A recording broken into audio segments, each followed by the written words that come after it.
If you happen to be at the Indiana Dunes close to sunset, you may just get a glimpse of Diana, the Lady of the Dunes, up ahead, just rounding the drift before you can get a good look. If you call out to her, she won't answer. Diana isn't really there. She hasn't been there since 1925, although folks see her to this day. Let's dig into this.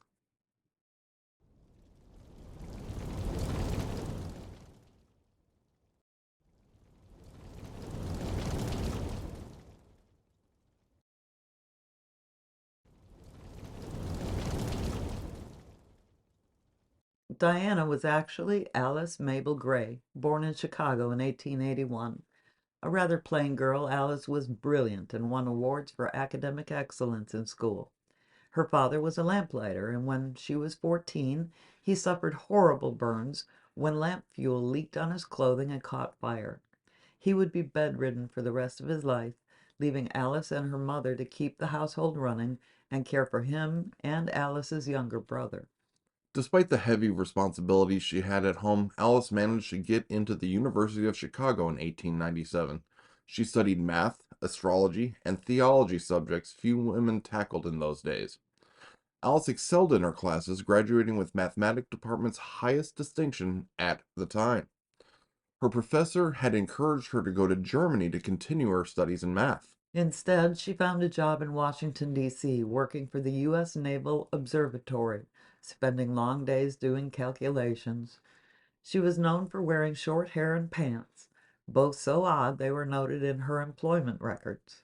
After 3 years, Alice decided to study in Germany and took classes from 1906 until 1908, although she was not allowed to earn a degree. She returned to Chicago and spent 4 years working while also studying math and philosophy before deciding to leave it all behind.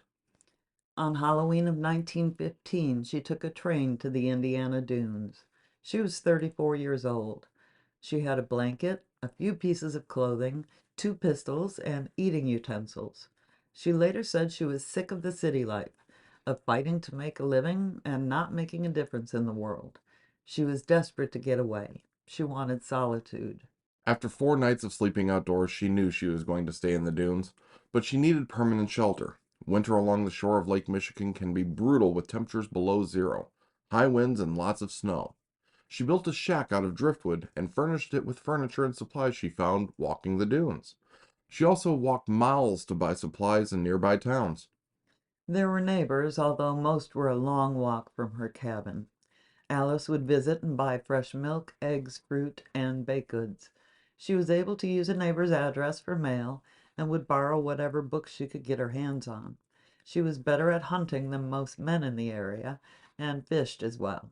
She later wrote one day in 1916 she caught a glimpse of herself in a neighbor's window and was shocked at what she saw, describing herself as looking rather wild and weary. Her neighbors were shocked too, some forbidding her visits because she was so filthy and often wore men's clothing. About this time, the newspapers heard about the strange woman of the dunes, and Alice quickly became famous. Her skinny dipping became the talk of the town, of course. Years later, a nearby camp for boys was moved, not directly because of Alice swimming nude, but the binoculars boys started bringing to camp couldn't have helped. Her nickname, Diana of the Dunes, came from the papers reporting her hunting skills, calling her a modern-day Diana, the Roman goddess of the hunt. Alice became interested in the preservation of the dunes as mining companies moved closer and towns started encroaching on the beaches, and she used her newfound fame to speak out. In 1917, she was invited to speak at the Art Institute of Chicago for the Prairie Club, an early conservation group whose members included first director of the National Park Service. Alice would be instrumental in saving the Indiana dunes for future generations. And then in 1918, she met Paul Wilson. The papers called him a caveman, and he was intimidating, over 6 feet tall and prone to violent outbursts. Alice said she took him in when he appeared at the cabin, cold and wet and hungry. Soon neighbors started reporting missing butter, eggs, blankets, and guns, and tracks in the sand led to Alice's cabin. The marshal arrested Paul, and he was sent to a penal farm for 6 months. After his release, he returned home to Alice, and many who saw them said he seemed to worship her. Paul later said they were married, but no records have ever been found to support this.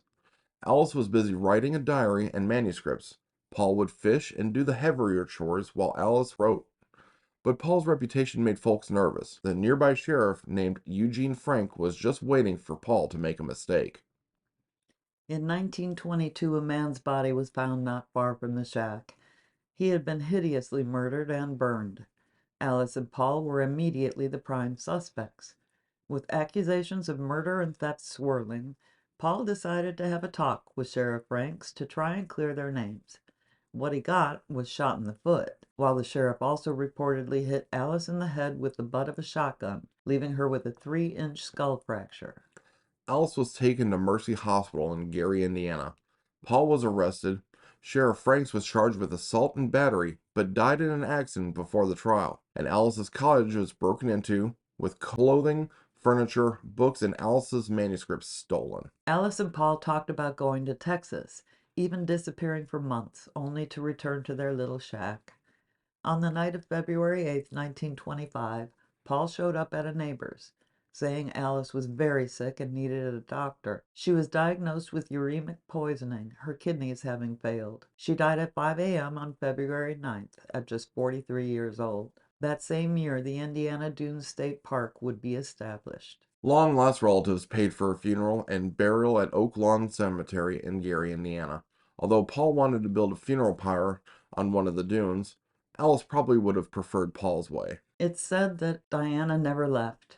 So if you ever happen to be at the Indiana Dunes at sunset and see a young, beautiful woman up ahead, maybe just wish Diana well. She only wanted solitude, and she deserves it. Thanks for watching, Don't forget to like and subscribe. and we'll see you on the next one. Hey, here's another DragonDen video you might like. And if you like this video, don't forget to hit that thumbs up button. And you can hit the notification bell if you'd like to know when our videos come out. Thanks for watching. We'll see you on the next one.